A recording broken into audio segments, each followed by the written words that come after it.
The straw, the coal, and the bean.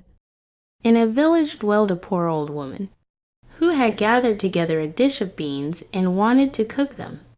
So she made a fire on her hearth, and that it might burn the quicker, she lighted it with a handful of straw.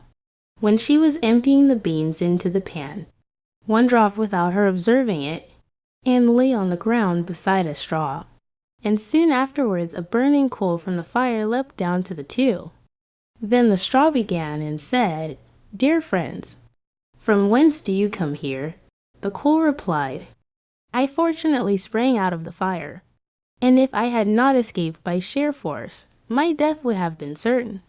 I should have been burnt to ashes." The bean said, "I to have escaped with a whole skin.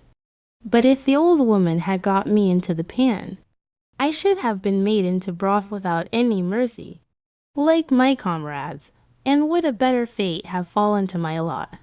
Said the straw, "The old woman has destroyed all my brethren in fire and smoke. She seized 60 of them at once, and took their lives. I luckily slipped through her fingers." "But what are we to do now?" said the coal. "I think," answered the bean, "that as we have so fortunately escaped death, we should keep together like good companions, and lest a new mischance should overtake us here, we should go away together and repair to a foreign country."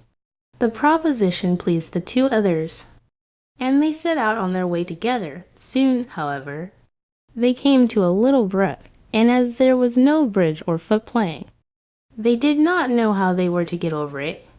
The straw hit on a good idea and said, "I will lay myself straight across, and then you can walk over on me as on a bridge."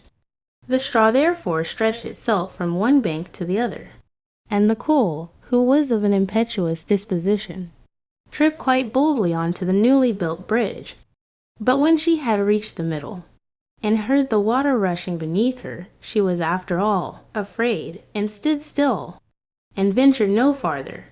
The straw, however, began to burn, broke into pieces, and fell into the stream. The coal slipped after her, hissed when she got into the water, and breathed her last. The bean, who had prudently stayed behind on the shore, could not but laugh at the event, was unable to stop, and laughed so heartily that she burst. It would have been all over with her, likewise, if, by good fortune, a tailor who was traveling in search of work had not sat down to rest by the brook. As he had a compassionate heart, he pulled out his needle and thread and sewed her together.